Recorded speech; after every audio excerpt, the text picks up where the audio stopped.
Idol, pilay ka ba sa personal? Gusto mo testing natin, sipahin ko yung mukha mo. Abot ko yung ulo mo kahit anong height mo. Oh, tingnan mo, oh. May ganito bang pilay, par? Oh. Par, tingnan mo. Abot na abot yung ulo mo niyan, par. Tingnan mo naman. Oh. Ay, na isang pa lang may pilay sa akin, hindi dalawa. Baka pag binlock magic kita dyan, baka magulat ka. Joke lang. Eto kasi, gusto mo may kwento ko sa'yo, baka matakot ka pag kinuwento ko sa'yo kung ano nangyari dito sa paa ko, ha?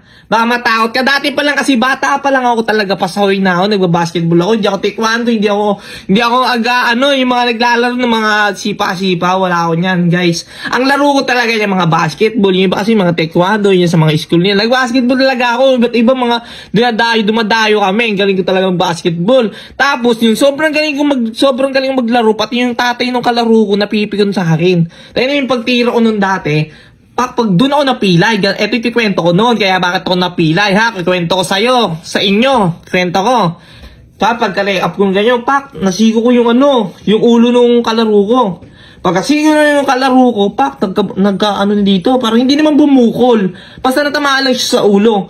Ngayon, napikon yung tatay, syempre nanonood yung tatay, pero may edad na rin ako ng matandaan na rin ako ng konti, pero wala pa sa tamang pag-iisip na, tapos ayun na.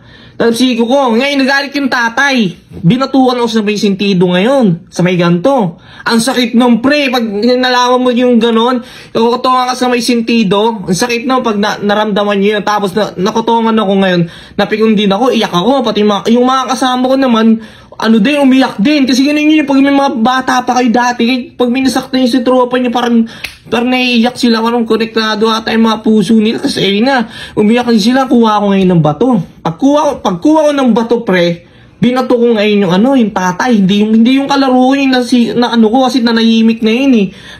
Pagkabato kong ganyan, hindi tumama dun sa tatay niya. Dun tumama sa may asawa naman niya ngayon. Dito sa may kilay, putok ngayon yung kilay ng asawa niya na babae. Sa may ganto, dito sa may kilay. Ayan, sa may ganto. Yung kilay natin, mabilis lang yan pumutok.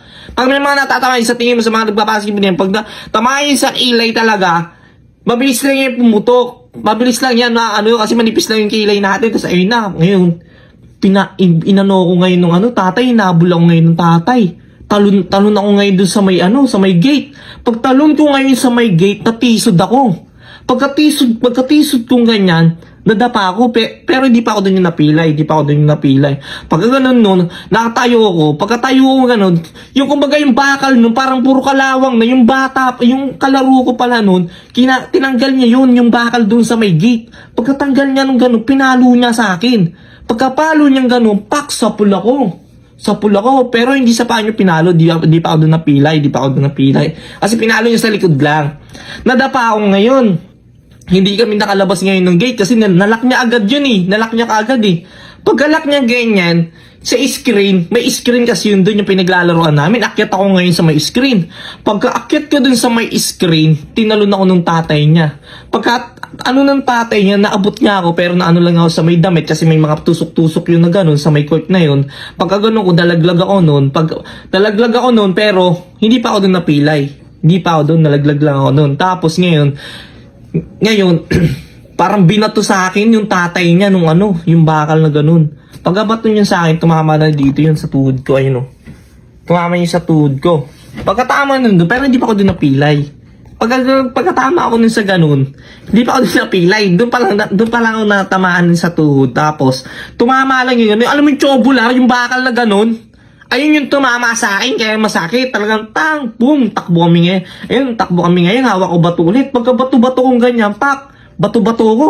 Pagka-bato kong ganyan, syempre, hindi na makalapit sa akin yung mga tao, pati yung mga kalaro ko rin, wala na, hindi na rin nila alam gagawin nila, nandun lang sila sa loob eh. Talaga, pagka-bato niya, bato-bato ko yung bato.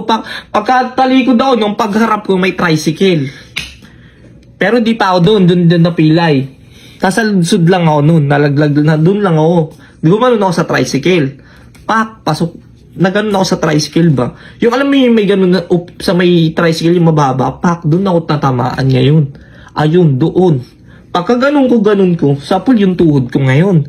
Ngayon, ayun na, doon ako nagka-diferensya na ayun, na emergency ako noon, Ayun, kaya ayun nangyari noon, kaya ganun, sa sobrang kulit ko, sobrang ko dati, sobrang kakulitan ko, ganun nangyari sa akin. Kaya, Ayun.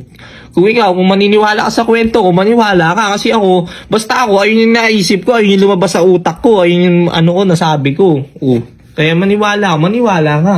Anong oras na ba ngayon? Alas 12 na. Oh. Di pa ako nakakainom ng gamot. Nalipasan na ako, inom na ako muna ng gamot.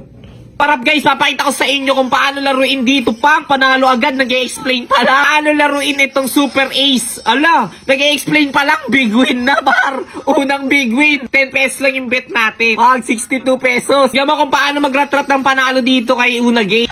Ang wild yan par, wild yan.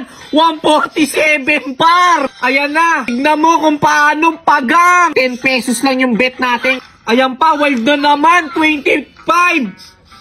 Ayan na naman, wild na naman, pare. Pang, mega win na naman pa. Pagang 155. Pang, 90 pesos pa. Ilan yung pang wild na naman? Hala, 75 pre. Pang, big win na naman. So ba nang rat-rat na panalo? Eto na, Super Ace kay Una Games. Link na ito nasa may comment section lang. Download ka na, mag-register ka na. Kapag panalo ka na, cash out mo na.